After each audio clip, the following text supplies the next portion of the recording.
इष्टदेव परब्रह्म परमात्मा भगवान श्री हरि मां सरस्वती जी पवित्र मंदिर अंदर खूब समय थयो छे એટલે લાંબો કહેવો નથી। મનસુખભાઈની બધી જ વાતને સપોર્ટ કરતો હોય છે। આપણે સનાતન સંસ્કૃતિને કોઈના બાપની તાકાત નથી કોઈ મિટાવી શકે, પ્રયત્ન કરે બધા, પણ જ્યાં સુધી આપણી જાગૃતિ હશે ત્યાં સુધી આ સંસ્કૃતિનો નાશ ક્યારેય કોઈ કરી શકવાનો નથી। દીકરીઓ હોય, દીકરાઓ હોય, વિદ્યાર્થીઓ હોય, આદર્શ શિક્ષણ મેળવે, વાલીઓ છે ક્યારેય પણ કોઈ પણની વાતમાં ન આવે, પછી રાજકીય બાબત હોય કે ધાર્મિક બાબત હોય। હું હિન્દુ છું આ ગૌરવ સાથે, હિન્દુત્વનું ગૌરવ દરેકના લાઈફમાં હોવું જોઈએ।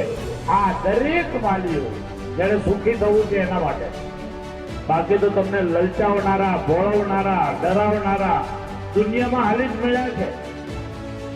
પણ એક હિંમત સાથે ઘરમાં ગીતાજી રાખજો, ઘરમાં ગંગાજી રાખજો, ઘરમાં તુલસી માતાને સ્થાન આપજો, તમારું આરોગ્ય જળવાઈ રહેશે, તમારા ઘરમાં પવિત્ર વિચારો આવશે, સારા સંસ્કારો આવશે અને ગંગાજી તરફથી તમારા દ્વારા થયેલા નાના મોટા ભૂલો દ્વારા કોઈ પાપ તો એ પણ દૂર થશે ગંગા દર્શનથી।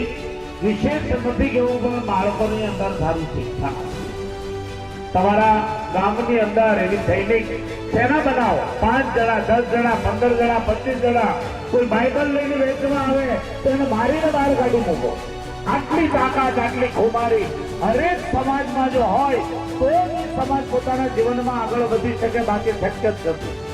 આ તાકાત આપણામાં હોવી જોઈએ કે બહારનો આવેલો માણસ આપણને નાની મોટી લાલચ આપી, કોઈ ધર્મની વાતો કરી, કોઈ પ્રાર્થનાની વાતો કરી અને આપણને આખા ધર્મથી પલટાવી નાખે। આનાથી મોટું જીવનમાં બીજું કોઈ દુઃખ ન હોઈ શકે। અહીંયા નવીનજી જેવા સંતો બેઠા છે, અહીંયા અનેક બળિયાદેવના, બ્રહ્મદેવના સંતો બેઠા છે, પાથીજી મહારાજના સંતો બેઠા છે, અહીંયા અનેક સંતો આ વિસ્તારની અંદર કામ કરે છે, સપોર્ટ કરો।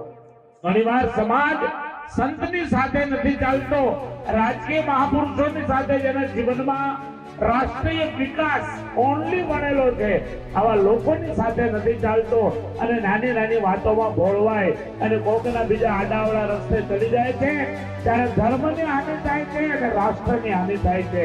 આ બાળકો બધા ભણી ગણીને ખૂબ સુખી થાય, ખૂબ આગળ વધે, રાષ્ટ્રીય ભાવના સાથે પોતાનું જીવન બનાવે। એ ભાવના સાથે આજે જ્યારે આ આશ્રમ 25 વર્ષ પૂર્ણ કરી રહ્યો છે ત્યારે તમામ ટ્રસ્ટીઓને, સંચાલકોને, શિક્ષક મિત્રોને ખૂબ ખૂબ અભિનંદન આપી સૌ સંતોના ચરણોમાં વંદન કરી હું મારા વક્તવ્યને વિરામ આપું છું। અસ્તુ, જય હિન્દ, જય ભારત, જય સ્વામિનારાયણ।